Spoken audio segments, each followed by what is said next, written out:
mwese bakunzi bacu ikaze muri aya makuru ategekanye ikirere cyo kuri uyu wa kane ni kw'igenekerezo rya 14 Munyonyo umwaka wa 2024 mu gatondo hitezwe ko azogwa imvura nkeya ahongera hacemwe n'ibihe vy'izuba mu ntara ya Bubanza, mu Kayanza, i Bujumbura, i Muramvya, Ingozi, Igitega, mu Cankuzo, mu Ruyigi hamwe n'Imwaro.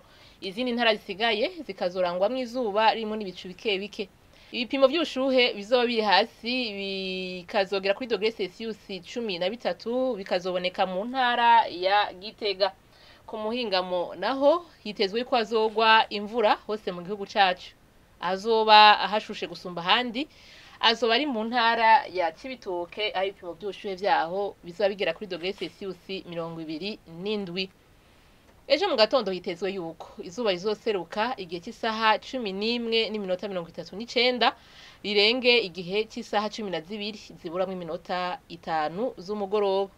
Nuko rero ni hana makuru ategekanya ikirere cyo kuri uyu wa kane agarukiye. Mwakoze mwese kuduha akanya mukadukurikira naho utaha.